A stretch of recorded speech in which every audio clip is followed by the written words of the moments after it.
Ciao, bentornata su questo canale. Se invece sei nuova ti do il mio benvenuto. Sono Virginie, interior designer e mi occupo di case che rappresentino al 100% chi deve viverle dalla consulenza all'intero processo di ristrutturazione.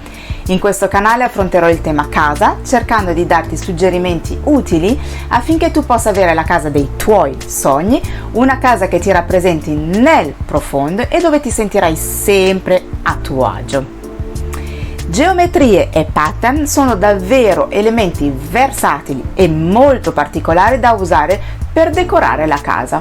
Quindi oggi vorrei vedere con te come e dove utilizzare queste tipologie di disegno per dare un look accattivante e originale ai tuoi ambienti.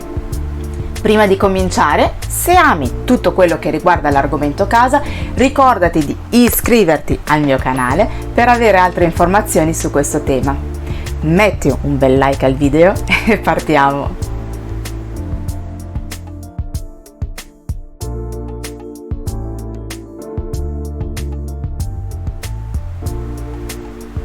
Iniziamo con vedere le varie geometrie e che cosa sono i pattern. Le forme geometriche basi sono il quadrato, il cerchio e il triangolo.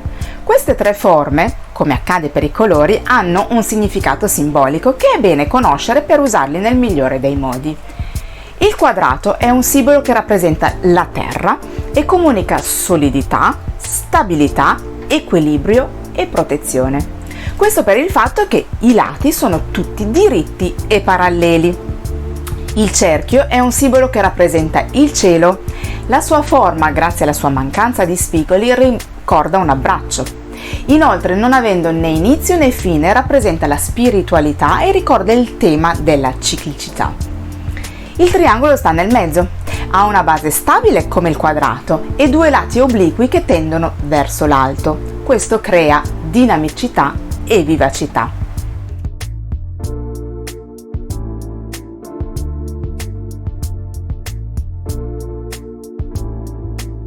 Le linee verticali simboleggiano la forza e, quando usate sulle pareti, otticamente allungano un ambiente. Le linee orizzontali invece simboleggiano l'equilibrio e, quando usate sulle pareti, otticamente allargano l'ambiente. Infine le linee diagonali, spesso messe in contrapposizione creando il motivo detto chevron, sono dinamiche e vivaci e, quando usate sulle pareti, otticamente allargano un ambiente.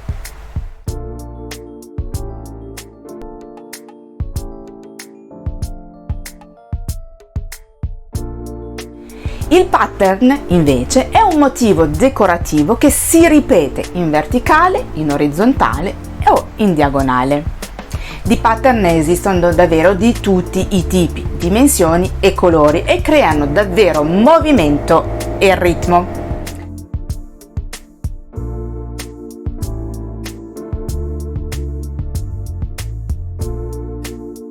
Come e dove usare queste geometrie e questi pattern per decorare la casa?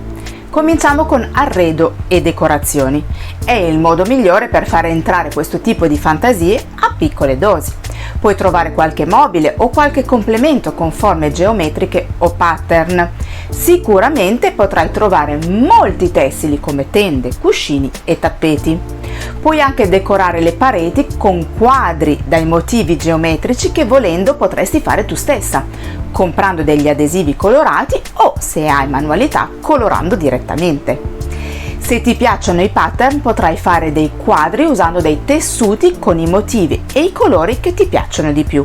Saranno soluzioni davvero molto personali.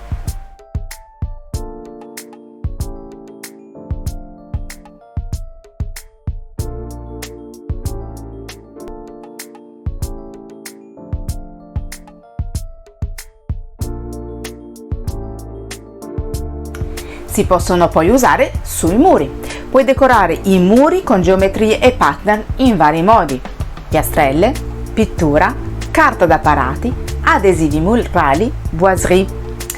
Sui muri le piastrelle facilmente saranno usate in cucina, di solito come paraschizzi, e in bagno, soprattutto nella zona doccia vasca.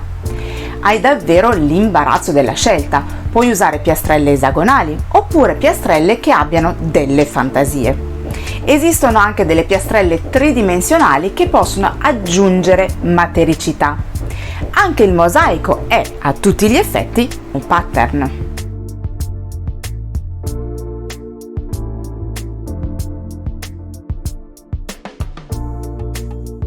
Oltre che alle righe verticali o orizzontali, è molto frequente vedere pareti divisi con delle diagonali a creare dei grandi triangoli, poi dipinti con diversi colori. Ma in realtà ci si può sbizzarrire come si vuole anche con cerchi e quadrati, creando delle valide alternative. Cerchi o quadrati dipinti a muro possono, per esempio, racchiudere dei quadri, delle mensole o, perché no, anche il divano o il tavolo, per conferire a questi ancora più importanza. Ancora potresti usarli per movimentare una parte di parete che altrimenti resterebbe un po' vuota. Come sempre, tutto dipenderà da cosa vuoi comunicare e dallo stile di casa tua. Non è obbligatorio pitturare tutte e 4 le pareti, e anche la parete prescelta non deve essere per forza tutta piena, puoi semplicemente creare un punto focale nella stanza.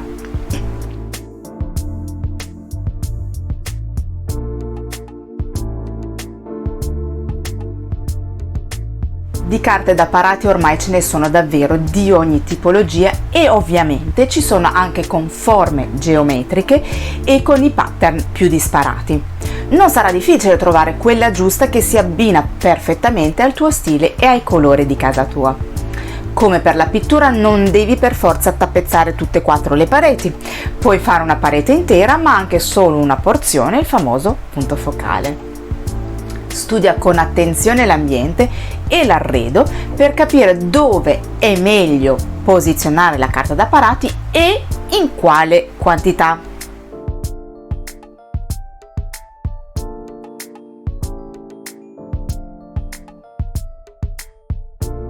Un modo creativo e veramente poco costoso per decorare la casa con geometrie e pattern è quello di usare degli adesivi murali.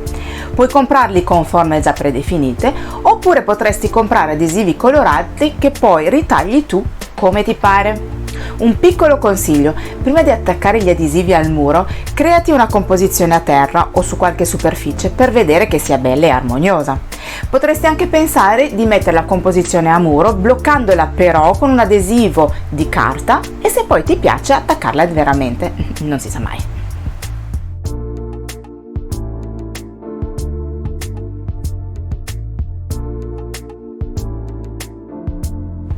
Come sempre quando parlo di boiserie non mi riferisco a quella che avevano i nostri nonni anni fa.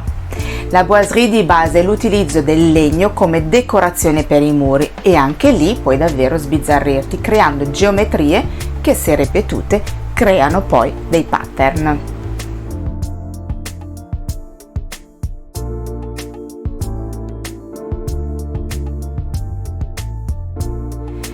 Se ci pensi, tutti i pavimenti sono geometrici e formano pattern nella ripetizione delle piastrelle, ma ci sono modi originali per creare pavimenti più fantasiosi. È possibile, per esempio, in una stessa stanza avere 2 pavimentazioni diverse, magari se hai l'ingresso nel living o se hai un open space cucina e living. Il cambio di pavimentazione aiuta a dividere otticamente i 2 spazi.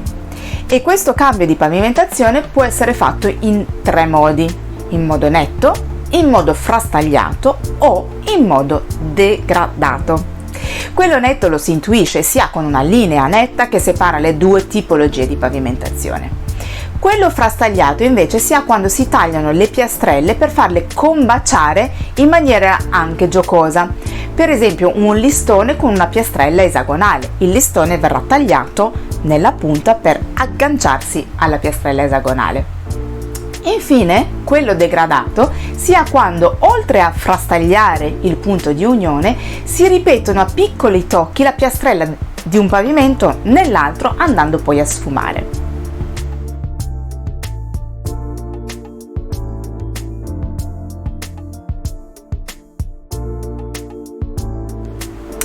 Ci sono poi piastrelle che hanno delle fantasie che prese da sole potrebbero non dire nulla, ma che messe insieme possono creare dei bellissimi disegni.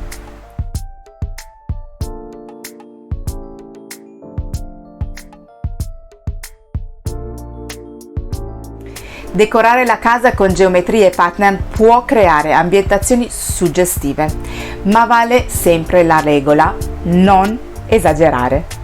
Evitiamo di riempire la casa tra muri, pavimenti, decorazioni di queste fantasie. Dove geometrie o pattern sono molto grandi o molto di impatto, cerchiamo di tenere un arredo e il resto delle decorazioni un po' più semplice per evitare di appesantire troppo l'ambiente.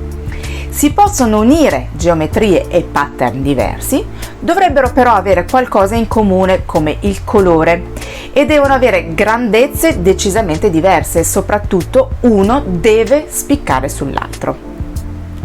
Spero che questo video ti sia stato utile. Come sempre, se hai dei dubbi, non esitare a scrivermelo nei commenti. Se poi vorrai condividere questo video con qualcuno a cui pensi possa interessare l'argomento, io ne sarò sempre onorata. Infine, se il video ti è piaciuto, fammelo sapere con un bel like e se non lo hai ancora fatto, ricordati di iscriverti al canale e attiva la campanella, così non ti perderai i prossimi video. A presto, ciao!